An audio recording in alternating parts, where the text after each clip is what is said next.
सेंग्विन, कॉलरिक, मेलेंकोलिक और फ्लैग्मेटिक। फ्लैग्मा मतलब कफ। ये चार ह्यूमर थे।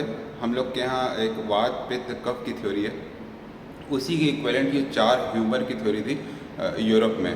तो यूरोप का मेडिकल साइंस और इंडियन मेडिकल साइंस जो आयुर्वेद है वो बहुत एक दूसरे से मिलता जुलता था। शायद इसकी वजह थी सिल्क रूट, क्योंकि बहुत पुराने समय से हिंदुस्तान और यूनान के लोग, यूरोप के लोग आपस में ट्रेड करते थे और एक दूसरे के आइडियाज़ को यहाँ से वहाँ पहुँचाते थे।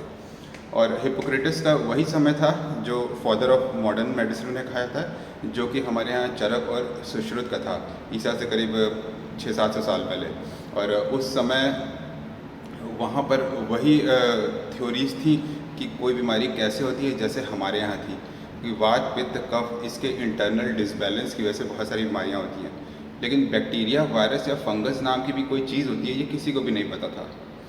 करीब करीब 1873-83 के आसपास एक जर्मन फिजिशियन थे, उन्होंने एक नई थ्योरी दी जिसे जर्म थ्योरी बोलते हैं। उनका नाम था रॉबर्ट कॉक्स और इसे कॉक्स पोस्टुलेट भी कहा जाता है। पहली बार उन्होंने माइक्रोस्कोप का यूज़ करते हुए एंथ्रेक्स, ट्यूबरक्लोसिस जैसे बीमारियों के बैक्टीरिया की खोज की, और उन्होंने कहा कि ये सिर्फ बैक्टीरिया की खोज कर लेना ही काफ़ी नहीं है। 3 या 4 रूल्स उन्होंने कहे जिसे कॉक्स पोस्टुलेट कहते हैं, और अगर ये कोई बैक्टीरिया फुलफ़िल करता है तभी हम कहेंगे कि हाँ, उसकी वजह से बीमारी होती है। और दुनिया को एक नई चीज़ पता चली कि बहुत सारी बीमारियां सिर्फ वात पित्त कफ के या फिर ह्यूमर के डिसबैलेंस की वजह से नहीं होती, बल्कि ये एक्सटर्नल एजेंट, ये बैक्टीरिया या वायरस भी होते हैं बीमारियों के लिए रिस्पॉन्सिबल। तो उन्होंने कहा कि किसी बीमार व्यक्ति से उस बैक्टीरिया को निकाला जाना संभव होना चाहिए। ये रूल नंबर 1 है। रूल नंबर 2 कि जिसे हमने निकाला है उसे हम लेबोरेटरी में कल्चर कर सकते हों, तब तो हम मानेंगे कि हाँ, यही बैक्टीरिया इस बीमारी को करता है। और रूल नंबर 3 कि इस बैक्टीरिया को जिसे बाहर हमने कल्चर किया है किसी स्वस्थ व्यक्ति में डाले तो उसमें भी वही लक्षण बीमारी के आने चाहिए जो उस बीमारी के लक्षण होते हैं, तब हम कन्फर्म कह सकते हैं कि ये बैक्टीरिया ये बीमारी करता है। और चौथा कॉक्स पोस्टुलेट बहुत बाद में ऐड किया गया कि जो आर्टिफिशियली जिस स्वस्थ व्यक्ति को बीमार किया गया उसके अंदर भी फिर से दोबारा वही बैक्टीरिया मिलना चाहिए।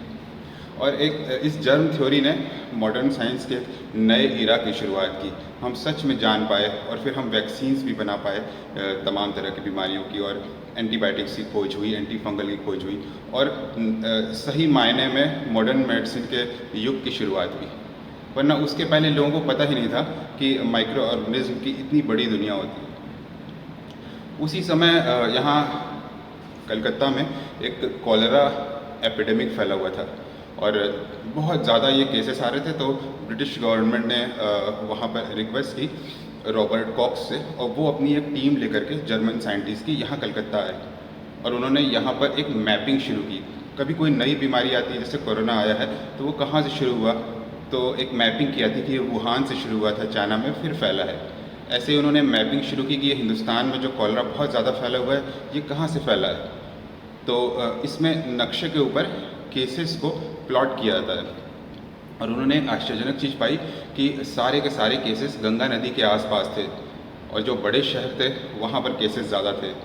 तो उन्होंने ये कहा कि इस बीमारी का नदी से कोई संबंध है और गंगा नदी इस बीमारी को फैला रही है। फिर उन्होंने जो वाटर सप्लाई थी, वाटर टैंक्स, उसकी स्टडी की और वहाँ से इस बैक्टीरिया को आइसोलेट किया, माइक्रोस्कोप में इस बैक्टीरिया को पाया और इसे कल्चर किया। उसके बाद जब उन्होंने इस बैक्टीरिया को स्वस्थ लोगों में डालने की कोशिश की तो वो सिम्टम्स नहीं पैदा कर पाए। इसकी एक वजह होती है, कॉलरा पानी से तो फैलता है लेकिन इसका एक ऑप्टिमम डोज होता है।